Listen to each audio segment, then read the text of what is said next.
terms of what's led to this presentation, we've done a lot of work as a consultancy within financial services. It's an area that we specialise in, and particularly within financial crime. And financial crime is a really, really big area at the moment, really big topic. Panama Papers, one of the biggest data stories of the year, but it's traditionally been an area that a lot of traditional technologies and data approaches have become relatively dominant in. But it's an area where we think there's a lot of opportunities around applying connected data techniques, linked data, semantics, graph databases and the like. So what we'll do today is talk a bit more through some practical examples of how people are doing that, how we're doing it with clients, and some of the challenges that we face. Okay, so quick introduction in terms of who we are. Data to Value, we're a 4-year-old data consultancy founded by myself and Nigel Higgs. We fundamentally do 3 things as a business: training in tackling small, big and connected data problems. We also do consulting with clients, and we've developed a methodology known as Lean Information Management, which is an attempt to apply lean principles, so things like cross-functional teams, prototyping, all of the things that probably people are familiar with from an agile sense, to the data landscape, which until recently, with the likes of data science developing, has been a relatively kind of waterfall landscape. We also provide systems integration services, so we actually build data solutions, and particularly connected data solutions. Okay, so in terms of an introduction to financial crime, it's probably sensible on my part, given we've got a lot of semantic practitioners in the room, to start with some definitions in terms of scope, what it is, what it isn't. It's quite a difficult area to define, actually, financial crime. There's a lot of different facets and a lot of grey areas. So what I did was essentially what many people do. I went straight to Wikipedia and did a copy-paste job, and had a go at kind of arranging, within the constraints of PowerPoint anyway, some kind of hierarchy. So essentially how Wikipedia defines financial crime is any crime against property involving the unlawful conversion of the ownership of property to one's own personal use and benefit. So it's a pretty kind of cover-all kind of definition that they've come up with. Practically, though, what is financial crime? Well, it tends to cover areas like fraud, various different types of fraud, medical fraud, credit card fraud, payment fraud. Also theft is obviously a big area, which has moved on a bit from the kind of traditional thefts of the kind of great train robberies to things like the SWIFT networks being hacked these days. Tax evasion, bribery. Also areas like money laundering. Money laundering is a huge area, huge problem that financial services in particular are devoting huge resources to tackle. Another thing I think that's worth pointing out, and this is probably where more of the connections come in, is financial crime is highly connected to other types of crime. Particularly areas like cybercrime, where it's very, very sophisticated vertical integration. These people work very, very well together and very efficiently. So I thought, again, it might be useful to start with a bit of audience participation. So it's very widespread, financial crime. How many people in the room looking at these have ever committed any of these crimes? I was hoping to catch at least one person out. How many people have been victims of these crimes? Okay, so it's probably about right. Okay, so interesting statistic. Apparently in the UK, one in 10 of us are typically victims of fraud alone. So just on this side, one of these types of fraud. So it's a very big area, financial crime. Some other statistics that people might find interesting. Financial crime is widespread. It's also increasing. So at the moment, some estimates suggest that financial crime has increased fivefold over the last 5 years, so it's actually becoming a bigger problem rather than going away as our IT systems become more sophisticated. Another thing, it's largely invisible, financial crime. So apparently in the UK, research indicates that around 88% of all financial crimes go unreported. So there's a lot of things that we don't know about. It's also economically very costly. So in terms of the cost to the world economy of financial crime, it's estimated that the cost last year was around $2.1 trillion, which, to put that into perspective, that's roughly equivalent to the GDP of India, which is the 5th largest economy. So it's pretty expensive. Although it only costs 53 billion a year apparently in the UK, which is probably getting near towards the total budget of the NHS. So not big numbers. Financial criminals, they're very sophisticated. As I mentioned earlier, there's a lot of very close relationships with people like cyber criminals. And actually a lot of these organisations kind of have a level of sophistication around managing data and managing technology that I think most blue chip firms would probably be pretty impressed with. And this is reflected very much in their results. So the 5 largest global organised crime groups, of which financial crime is a big portion of what they do, researchers suggested have annual revenues of between $3 and $9 billion per annum. So you're getting into kind of multinational, kind of blue chip territory there in terms of managerial and technology challenges. They also have a lot of very tight vertical integration with related crimes, as I mentioned, things like cybercrime, where I think that efficiency is particularly reflected in things like some of the numbers that we see for personal data online. So apparently after some of the recent hacks on well-known companies, it's possible to actually buy user profiles online with sensitive data that would enable malicious people to commit financial crimes for as little as £3 a user profile. So the economies of scale are pretty impressive in terms of what these people are able to do.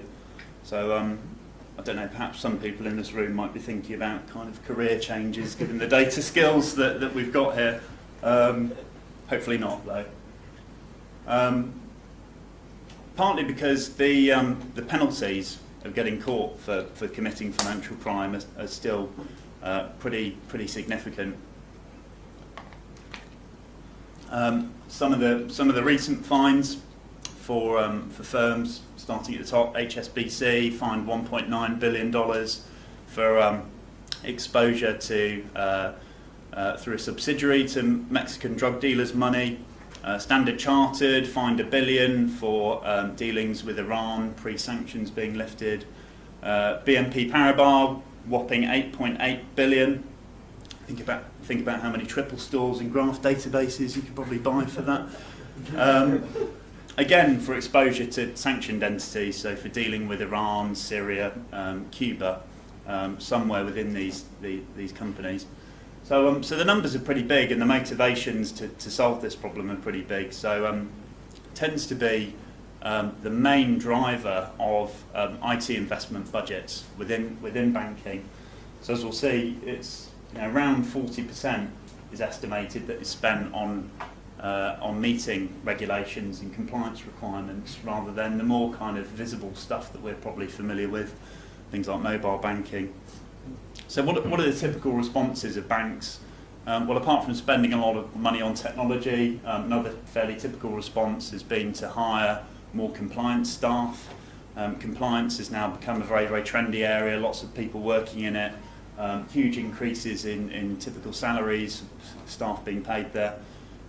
It sounds like it's moved on a bit from, certainly an article I was reading from our friends at the FT that suggested that I think in the early 90s a lot of compliance officers had dual roles and were responsible for compliance but also managing the wine cellars of many banks. So it's good to see it's being taken more seriously. Many of these banks tend to instigate large-scale regulatory change programs to implement these kind of compliance changes. And a big part of that is leveraging data and technology investments. Now, in terms of how banks tend to leverage data and technology as part of these programs, one of the things that we've found is there tends to be a bit of a mix. So some banks tend to invest in relatively well-known conservative technologies, kind of traditional relational database world being one of those, because they don't want to take the risk of not meeting these regulations, and no one gets rewarded for meeting regulations really, really well. It's either you meet them or you don't, and if you don't, you get huge fines. And there's another group of people that are doing kind of more interesting things, particularly in the regtech space. But it tends to be in kind of relatively trendy technologies, so things like Hadoop and blockchain, which I'm pretty fed up with hearing about, to be honest. One of the things that we've noticed is we think that there's a lot of opportunities around applying connected data technologies and particularly semantic and linked data approaches. So what I thought it would be useful to talk about is perhaps a few examples of the types of financial crimes that we get asked to audit and look at, and some of the examples of perhaps where different connected data technologies in our mind are applicable. Why is that relevant for today? Well, partly because I think many people will probably be thinking about how they can apply these technologies and these approaches in their own firms, and probably have lots of decisions to make around which technologies, which standards you use, and so on. We think that financial crime is a great use case for actually shedding some light on the kind of practicalities that drive those decisions.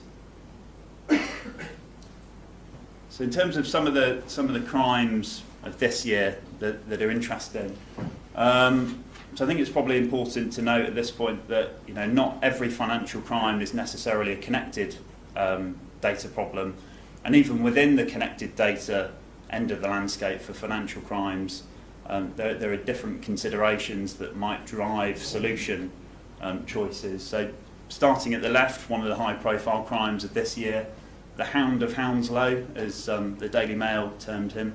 I'm not sure it's necessarily the most appropriate description. So Navinder Singh Sarao, apparently living with his parents, yet sitting on a fortune of $27 million from causing the flash crash of 2010, where the S&P 500 lost 9% of its value in around 30 minutes of trading. Essentially how he was able to do this was through using spoofing algorithms to generate pricing opportunities.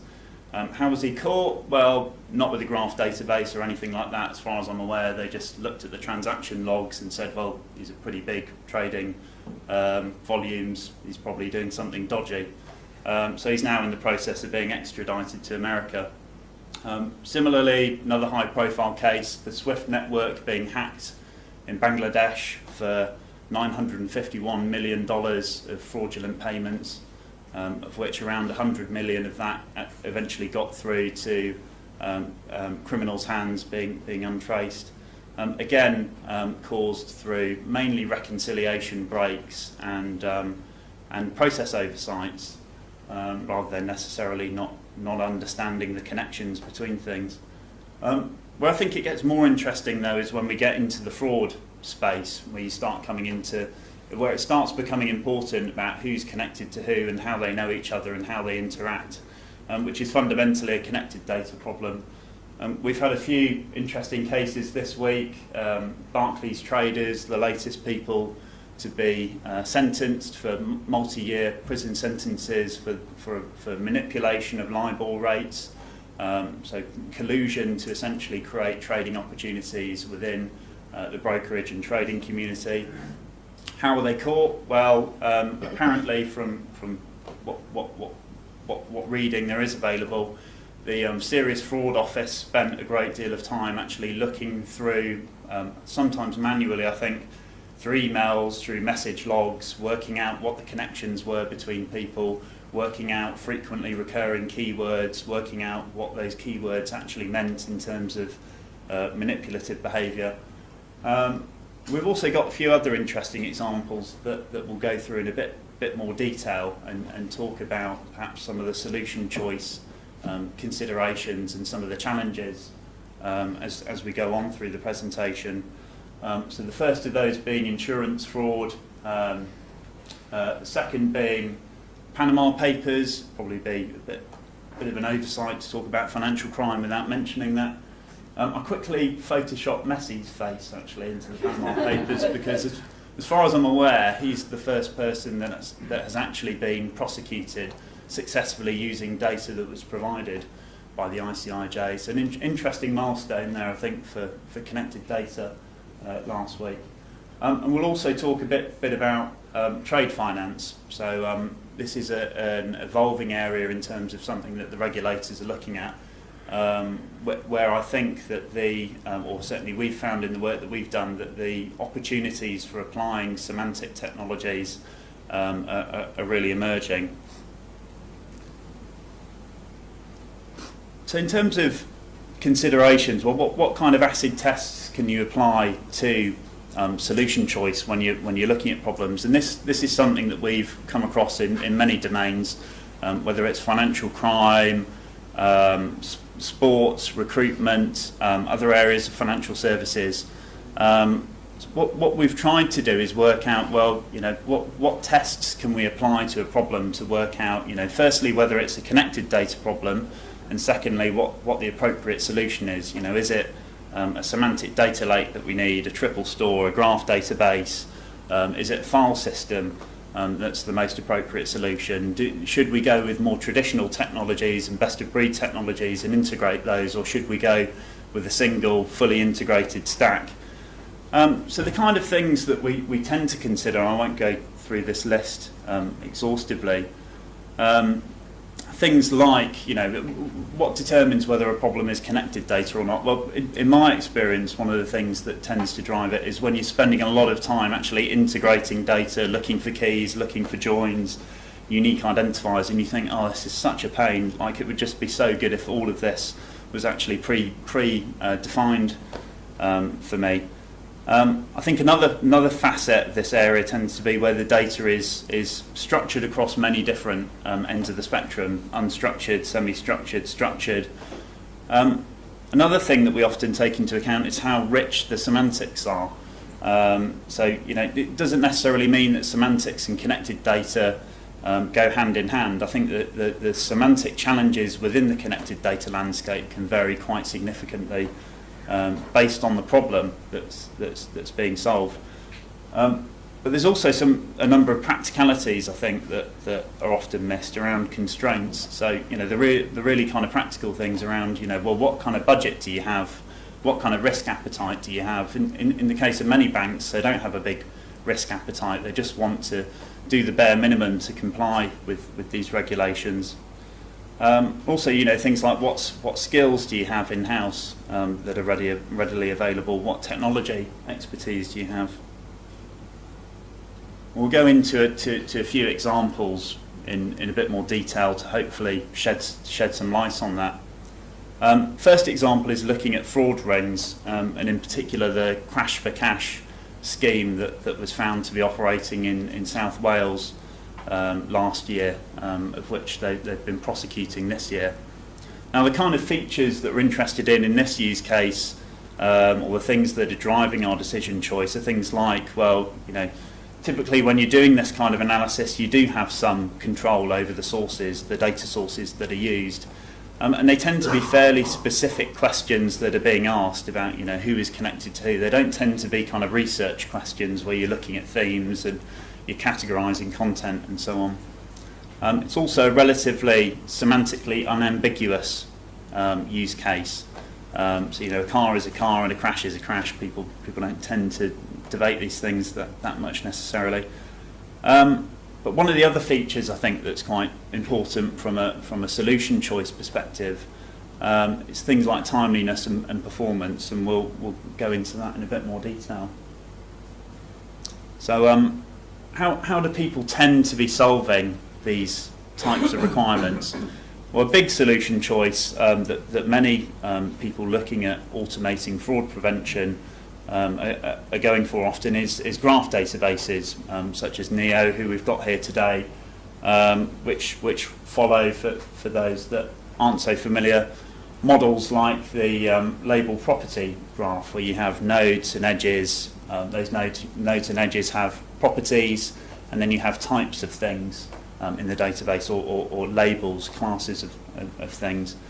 Now this is an area that fits actually quite well with things like crash for cash schemes, where you're trying to identify in an efficient way essentially fraud rings within an area of crime. So you're trying to identify quickly, automatically if possible, who knows each other, how do they know each other, and is that relationship that they have likely to signify evidence of crime. And really this is classic network analysis, and it can be done in a variety of technologies. Why are people doing it in graph databases though? Well, partly because of the opportunities to actually automate and scale these kind of tests, so working out who knows each other. So this is a car crash example, insurance fraud example, but these kinds of problems where you need to know what identities people share, whether synthetic identities exist, how people know each other. Similar problems in the credit card space, in the mortgage space, in the payment space, current account space, where you don't have a lot of time to actually answer these questions. It has to be sub-millisecond execution in order to actually flag suspicious transactions that people can deal with. And really that's why people are looking at things like graph technologies as a solution to that, because it's a very, very simple model, but it's very, very scalable, very performant. So moving on to something that perhaps has a bit more complexity in terms of modelling. It's semantically richer, semantically a bit more interesting. The Panama Papers. So this is a bit different to the first example.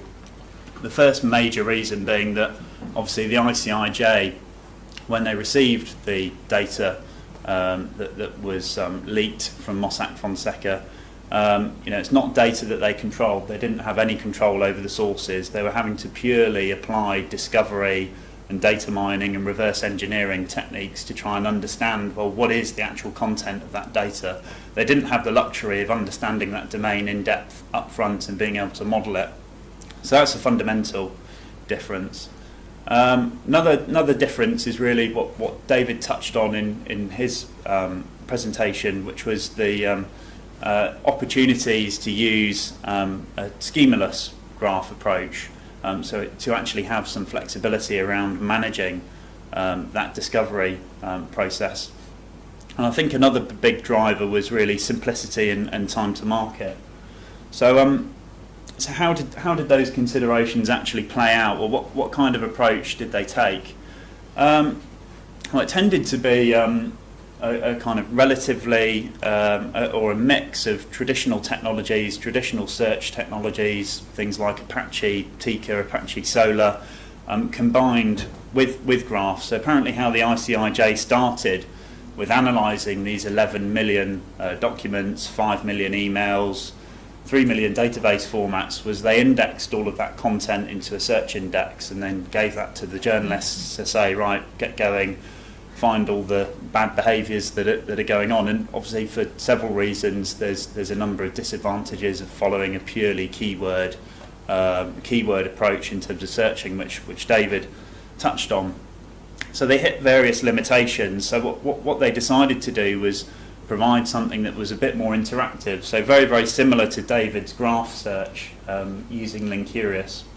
So essentially applying ETL techniques to extract content using things like named entity recognition from documents, structure that into a graph using some standards, using a relatively loose schema, and then visualize that using Linkurious.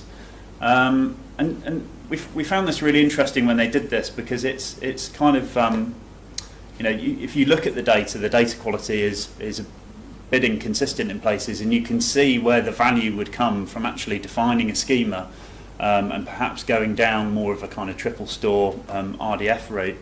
But why didn't the ICIJ do that? And I think it's really interesting that I think one of the main, I don't want to speak for them too much, but I think one of the main reasons that they talked about was the actual practicalities of using these technologies. So what knowledge, what expertise did they have in-house?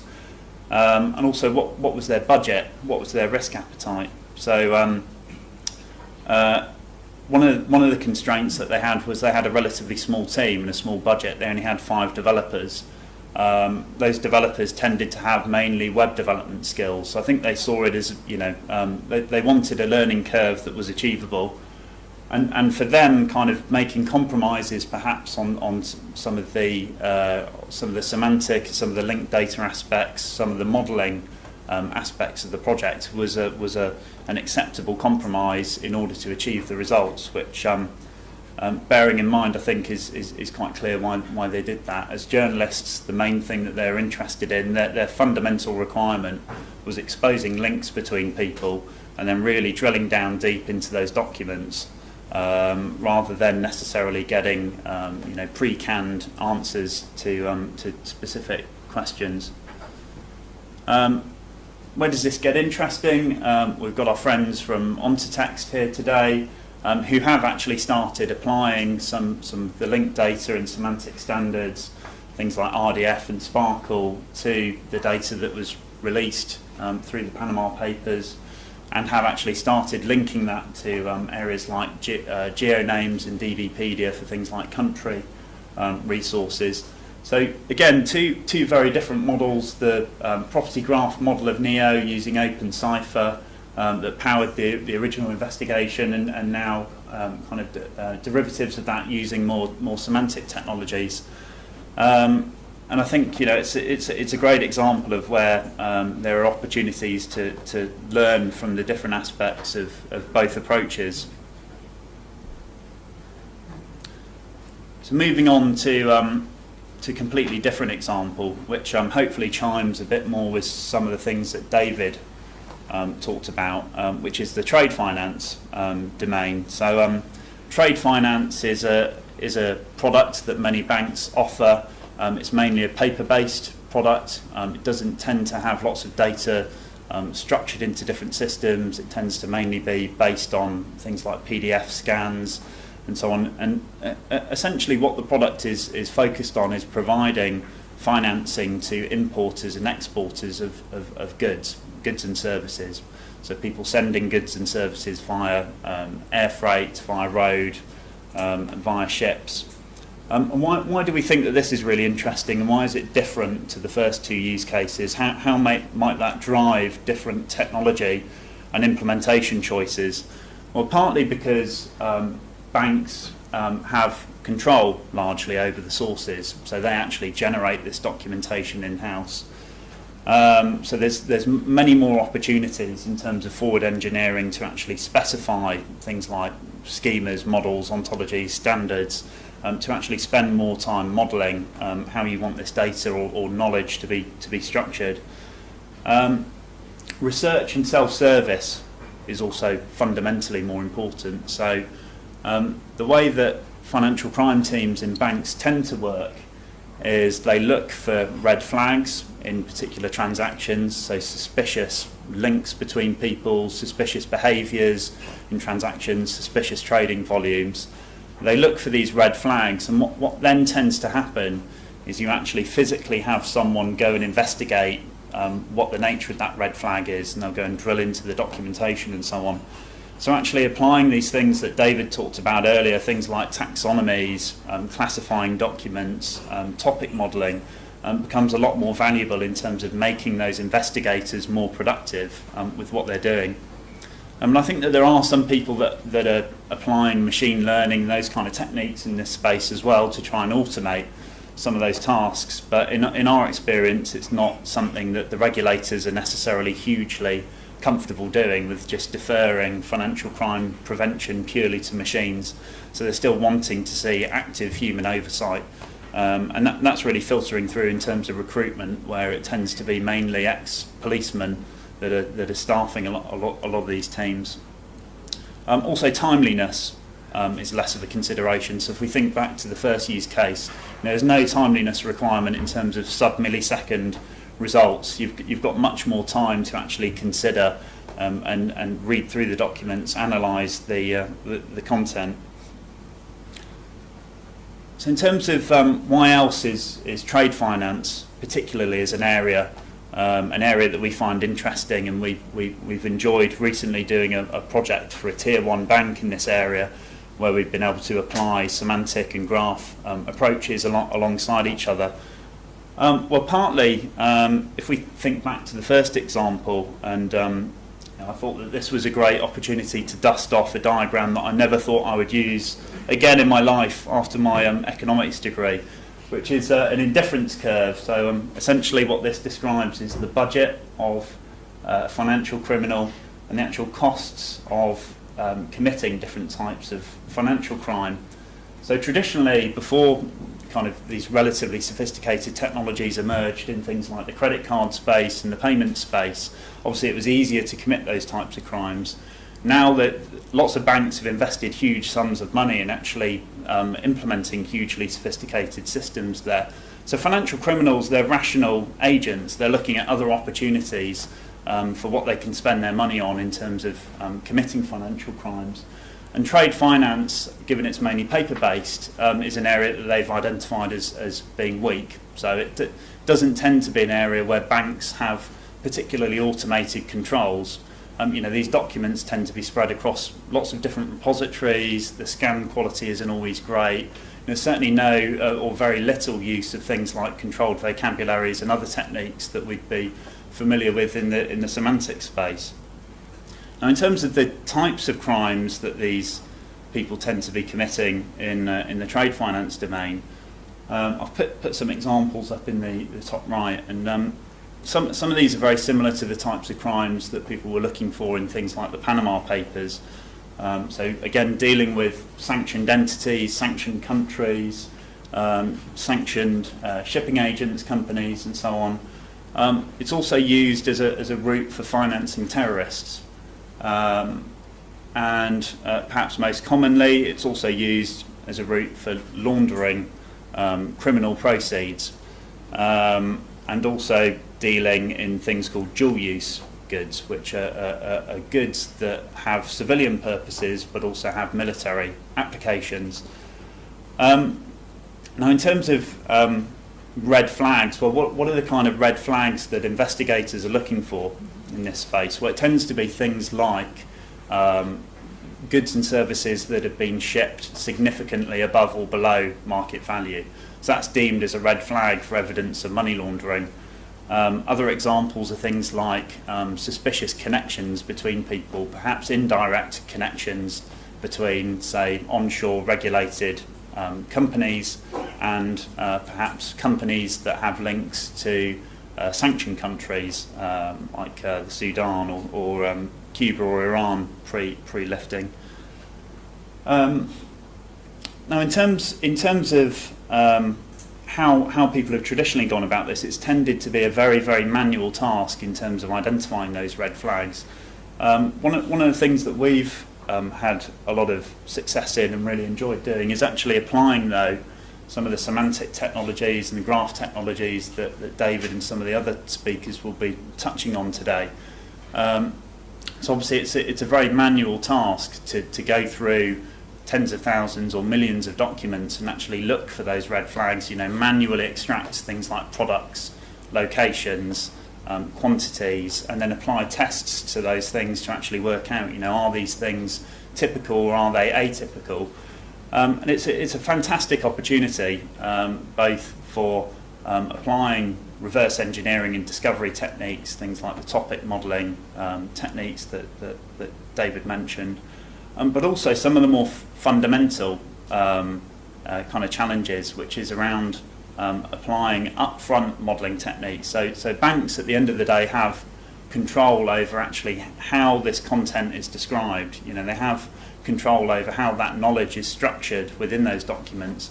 They generate these documents, so actually being able to tag these documents and put them into things like classification schemes is within their control. So this is a very high level example of some of the techniques that we've used within this domain to actually try and get from essentially a kind of swamp of different silos of various different types of data through to then using semantic extraction techniques to essentially build some kind of a connected data source.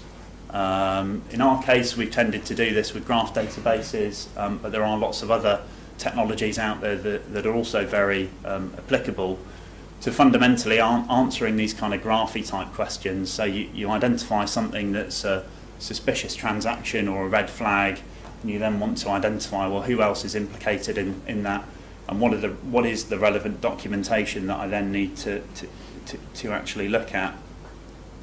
So that's a very, very kind of whistle-stop tour of some very practical examples of financial crime, how we're applying connected data technologies in that space, also how other people are applying connected data technologies. I guess just to finish in terms of summary remarks, I mean, hopefully one of the takeaways, you might not necessarily be that interested in financial crime as an area, or maybe you are very interested and you're thinking, I'm going to start researching how to do this as soon as I leave the room.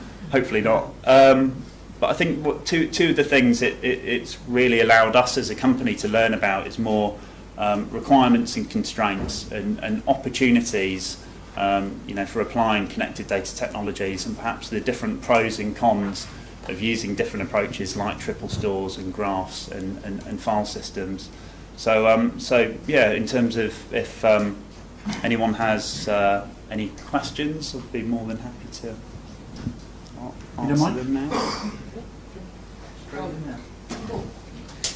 Hi, interesting talk. So when it comes to financial data, I imagine you've seen a lot more of like hands-on of like the scale of the data that they have. So I would assume it's really big and a lot of data, a lot of heterogeneous data, and it's very complicated.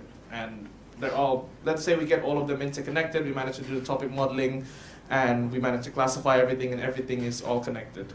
So to do the actual, the practical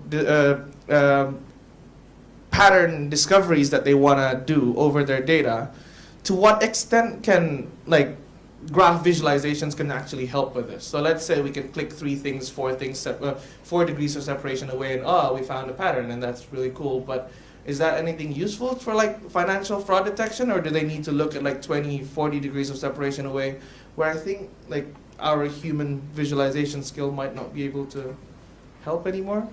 Yeah, so really good question. In terms of going back to, so this one might be a good example. So I mean, the last example I talked about is really at the the complex end of the spectrum. Very many sources, semantically very complex. A big area, big opportunity that currently financial services are really struggling with is around beneficial ownership. So actually, who ultimately owns these companies, and that was a really big theme in the Panama Papers.